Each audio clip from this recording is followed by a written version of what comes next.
Hello and welcome to Rajya Sabha TV's series Budget of Hope. I'm Frank Rausan Pereira and I have with me today a very special guest on the program, a renowned economist who has called the budget presented by Finance Minister Nirmala Sitharaman mind-blowing and a game changer. He is a professor of economics at the University of Columbia and former vice chairman of the NITI Aayog. We will talk about the state of the Indian economy, budget and way forward. It is a pleasure to welcome on the program today Mr. Arvind Panagariya. Thank you so much, Professor, for being with me on Rajya Sabha Television, and welcome. Thank you, Frank. Really pleased to be with you. You know, Professor, you've called the budget a game changer. You called it mind-blowing. Why is that so? If you really look at this budget, another way I characterize it was that the Prime Minister Modi that you saw as candidate Modi in 2014 really comes to the fore in this budget. Things that he had promised to do are pretty much all there. Lots of reforms that I've been writing about and also wrote about just prior to the budget, calling for what the government ought to do. It is all in there. We can, as the conversation progresses, discuss each of these, but that's sort of in a nutshell is the answer to your question. Is it safe to assume that the worst for the Indian economy is now behind us? The worst is definitely behind us. Yes, even in the data that is showing up, because, we saw that in the second quarter of the current fiscal year, growth had dipped to 24%, meaning the GDP had fallen by 24%. And in the following quarter, the third quarter of this current fiscal year, the decline was only 7.5%. So clearly the GDP had come back up a bit, quite a bit actually. And then the news from the following months of October, November, December is very much in that direction. So the upward climb of the economy has continued. So we are absolutely on the way to recovery. I've always maintained, Frank, that there was nothing fundamentally wrong, except perhaps some weakness in the financial sector with the economy. And therefore, everything that happened in terms of the decline in the GDP had to do with the COVID, meaning the workers could not be where they're supposed to be to perform their duties. And likewise, the consumers could not go to shops and so forth to do their purchases. All that is changing. And as we continue to vaccinate the people, households and so forth, I have no doubt that we will be back to normal. So let's analyze the state of the Indian economy then. The IMF gave a projection of 11.5%. The CEA's economic survey said 11%. And, the budget itself, talks about double-digit growth. Do you see that happening? Is that achievable? What needs to be done going forward? Well, in the coming year, which is 21-22, if anything, both of those estimates are actually conservative estimates. We would probably do a little better than that because, there is already 8% decline, 7.5 to 8% decline that would happen in the current fiscal year. So even if the GDP actually comes back to where it was prior to COVID, which is the year 2019-20, that's already 7.5 to 8% growth. Are we going to be higher than that? I certainly think we would be. Unless something again strikes in the form of a second wave of COVID, which forces a shutdown of the economy and all.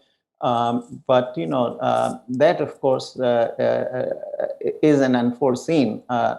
Nobody can account for that at this point.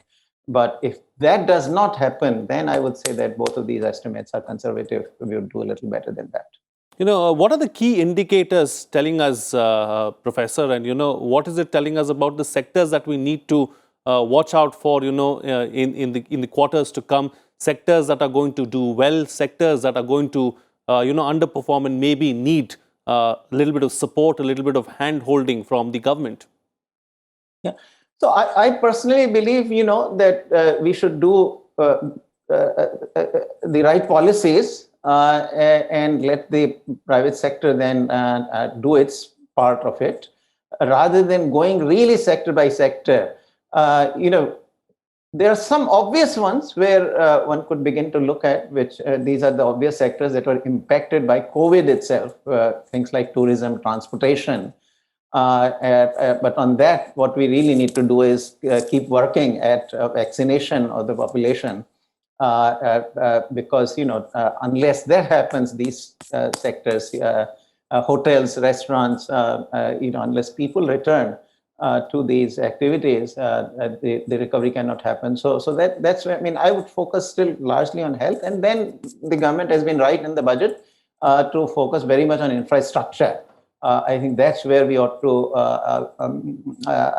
concentrate our efforts at spending.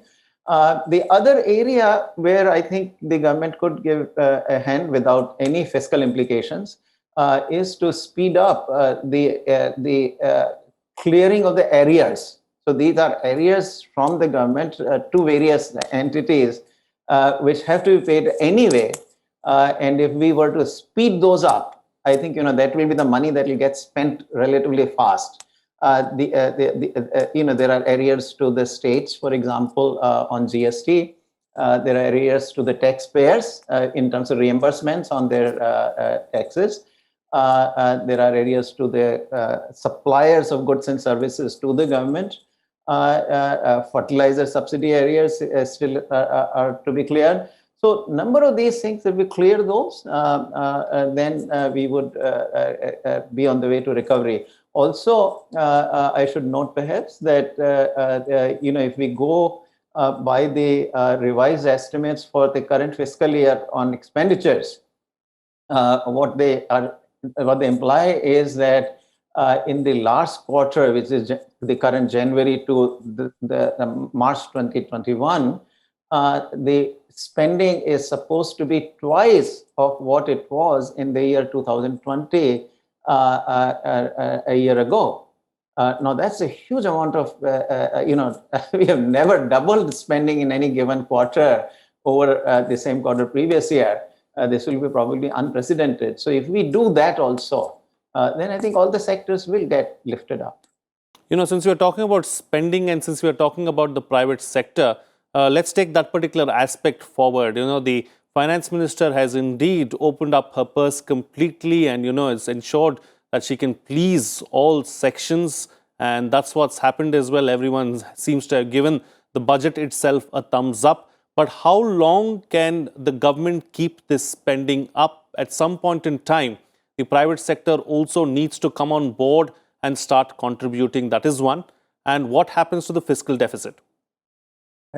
So the first off, because currently the private sector is not able to spend at its full capacity, I think it is right for the government to fill the gap. Rather than savings sitting pretty much with the banks and the deposits, it is better if the government actually borrows that money and spends. So the government has done the right thing. It has not gone completely out of its way to kind of spend in a way as if there is no tomorrow. So fiscal deficit undoubtedly higher, but not quite not unmanageable. I come to that in a minute. But certainly, private sector has to start doing its bit, and I think it is happening. I see that some excess capacity has still been there, and we are getting closer and closer to full capacity, and the investments will then begin. The mood of the industry, I think, is very buoyant. You can see that in the stock markets, in the general, conversations with the entrepreneurs and all.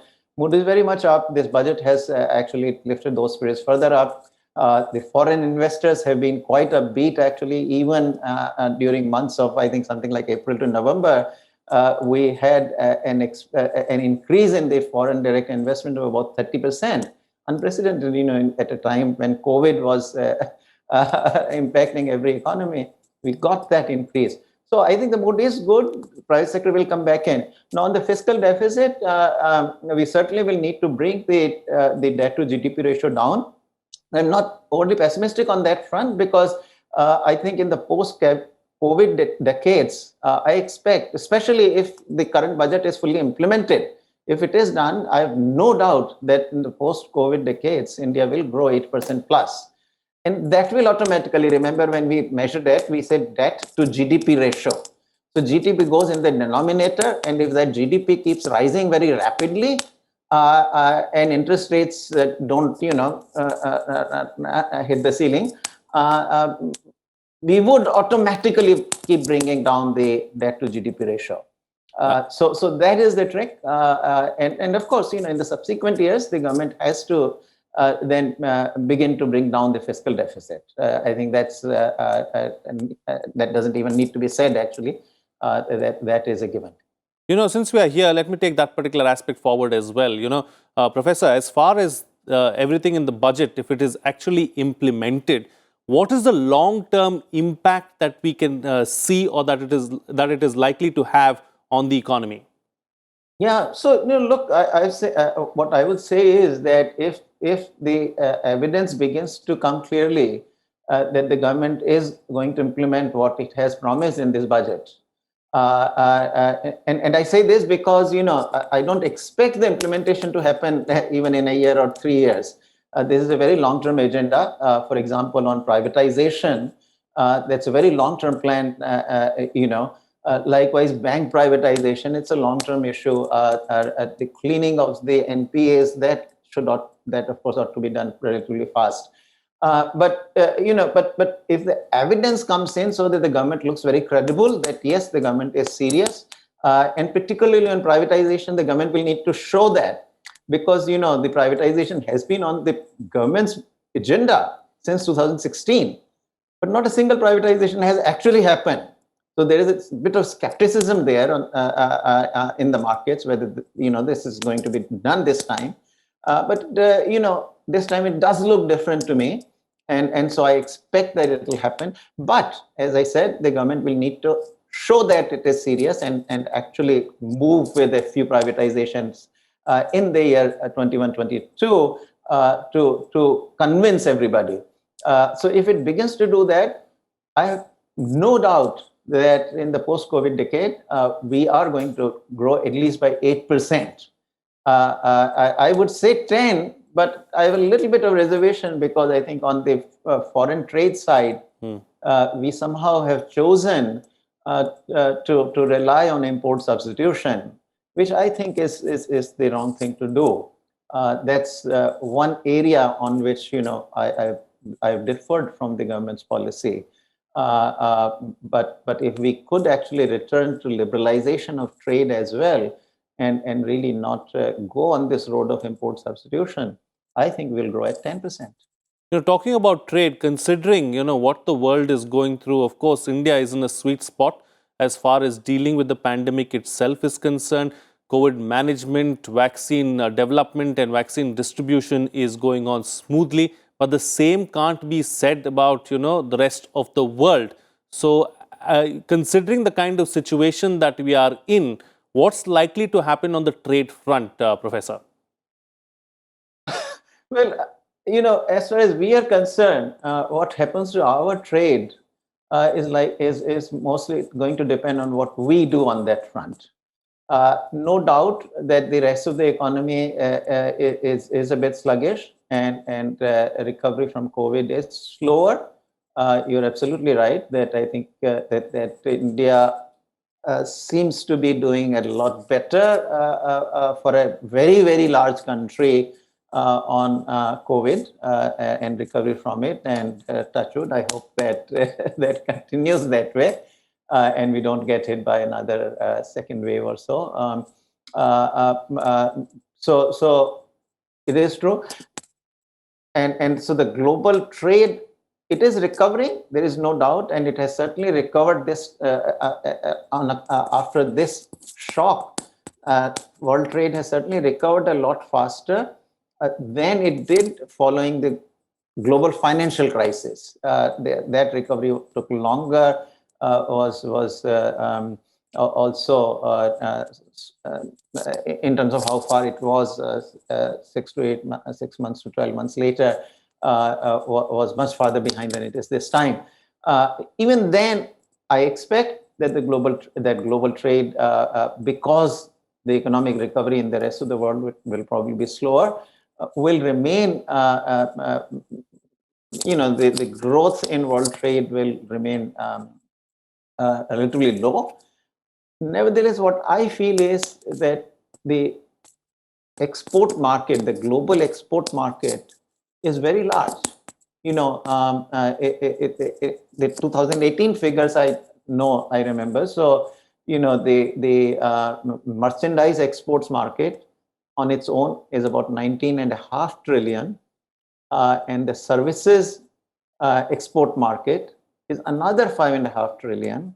So total altogether, $25 trillion.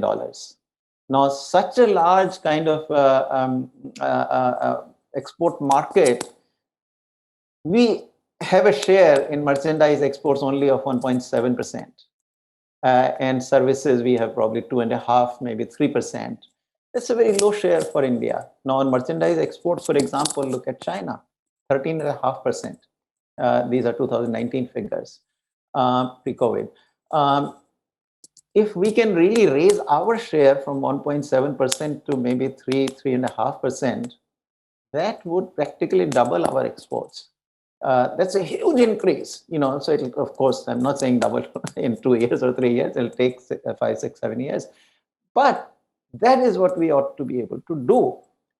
If we are, so this is the sense in which I say that much depends on us, what kind of policies we pursue. First of all, the rupee to dollar exchange rate has to be competitive. When rupee appreciates too much, which has happened actually in over the past several years.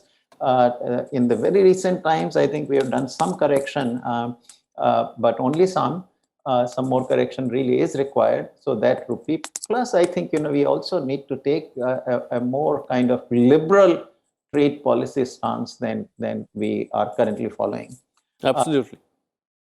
And we can really, because a lot of the other reforms which I felt were very much needed, things like labor law reforms, and now banking also, financial sector, we are putting it back on its feet. I think those other pieces are very much falling into place, and it's a trade policy and rupee dollar exchange rate, etc., which also needs some help. Absolutely. Let me go back to a point that you were making earlier about, our privatization policy. Your thoughts on that, two PSBs to be disinvested along with an insurance company. But like you were mentioning in your remarks, Professor, that, in the past, we've not been very successful as far as disinvestment is concerned. Why do you think that we will be going forward? Yeah, it's a good question. I'll explain to why, and maybe also I'll tell you how I think we could be successful. But first off, this has been a bit of a puzzle to me, that political support certainly has been there from the government on privatization. I remember in 2016, I, from the NITI Aayog, had initiated this process, and the Prime Minister and his office were very supportive. We started actually analyzing all the public sector units one by one to come to a conclusion which ones should be closed down, which ones should be, resuscitated, and which ones were ready to be privatized, and also the roadmap how to do, whether you do a one-time sale or whether you disinvest gradually from the by selling shares certain percentage every month and so forth. So we did all that detailed work. We took it to the back to the Prime Minister's office, and in the end, the cabinet actually blessed it. And after that, after I had left, also the cabinet had gone through other lists that the NITI Aayog had sent to it for privatization. And so Cabinet's blessing has been continuously there, and yet somehow not a single privatization has actually happened to date. So I sort of feel that there's something structural within the department whose responsibility it is. This is the DIPAM, Department of Investment and Public Asset Management. And we have had secretary after secretary changing there, and not one has actually taken the process to its logical end. So I think to make a success of it, and in any case now that an entire policy has been issued, and mind you, this is a very aggressive privatization policy. I've called it, that since the government of India in 1991, the landmark reform year, what we sometimes also refer to as watershed year, just as I think this particular budget is also a watershed budget. There was the new industrial policy that was issued in 1991, and this policy on public sector enterprises that has been announced alongside the current budget, or in the current budget actually, is roughly of the same magnitude. Its purpose is different. And it has identified certain strategic sectors in which the government will keep some presence, reduced presence actually. Even in these strategic sectors, it will keep reduced presence. So some of the enterprises, even in the strategic sectors, will be privatized. And then the remaining sectors, so remind you, this is a purely kind of, a negative kind of list, that anything that falls into these will be kept in the public sector. And no other public enterprises will actually be kept, the enterprises that are in any of the other sectors like textiles, steel, you name it, large number of others will be disinvested, will be actually privatized. So this is a massive privatization program, multi-year program. To make a success of it, I really think that we need to revive the idea from Prime Minister Vajpayee's days of a disinvestment ministry. We might actually be more kind of ambitious and call it privatization ministry instead of disinvestment ministry. Let us call spade a spade. But that is what would be really wonderful to do. And then, of course, that ministry will have to be actually judged and evaluated by what progress it makes on privatization. And so it will feel the need. And once you make the ministry, you can also really place a minister in charge who is, a person of impeccable integrity, but at the same time a technocrat who believes in privatization. If you put a minister like that in charge, I think progress will happen.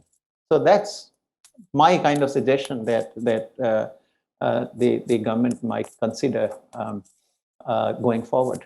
At some level, fixing some kind of accountability is the way to go ahead with that, is what you're suggesting. So, Professor, as far as talking about watershed moments, let's also talk about how healthcare expenditure or healthcare allocation has gone up by 137%, something that is unheard of and something that has never been seen before. Of course, it is a reaction to what happened over the last 10 months and the kind of impact that the pandemic has had.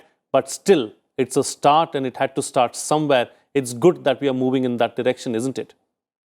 Oh, absolutely. Absolutely. I've also written on that for a long time that, on public health, we are not doing enough. I have no problem, on some basics like hospitalization, etc., to rely on private sector. Although for the poor, we ought to kind of give them a hand through cash transfers. So that's the approach I take. But public health, is very much a government activity. The government has to do it.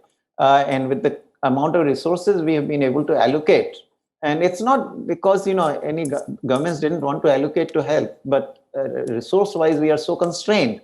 It becomes a question of whether I spend on education or I spend on health. I think that's the kind of trade-off ultimately we end up facing, simply because the resources are so limited.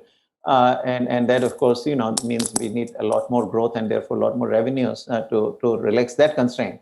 But having said that, what the government has done is incredibly welcome. Again, before the budget was presented, in a number of places I was writing, and in my TV interviews also, that one of the major things we need to do is really invest a lot on vaccination of the population against COVID.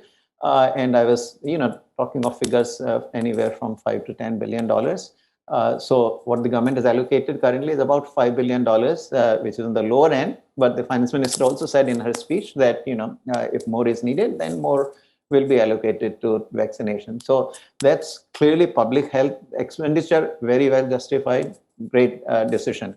Also, a very large part of this spending will go into bringing clean drinking water in the tap. Piped water, that is, both in urban and rural areas. That again, very much a public health measure in my view, so good decision by the government on that front also. So those two big ones, I think, are worthwhile expenditures. Some of it will obviously also go to the Ayushman Bharat and all. And that is money very well spent as well, because that's largely money that goes to the poor. Sure. That insurance is offered by the government to the poor, and that's something that is very much a desirable expenditure as well. So I think a big step up has happened, and in the coming years, hopefully, we can build on that to continuously raise the health expenditures at a more steady rate. Absolutely. And we've come to the end of our interaction, Professor Panagariya. But before I let you go, let me get a closing comment and a closing word from you as far as, where the Indian economy as a whole is headed. No, I'm very optimistic, very upbeat. I have a bad reputation for being too optimistic, but that is my nature. We will grow in the post-COVID decades about 8%, and hopefully, if we get our trade policy right, also we'll hit 10%. Wherever that takes us, we will very rapidly cross the 5 trillion mark, and then we will be going towards 10 trillion. All right, Professor, thank you so much for joining me on the program on Rajya Sabha TV, sharing your views and putting things into perspective for us. Thank you, Frank, for having me. Pleasure. And with that, it's a wrap. See you again next time.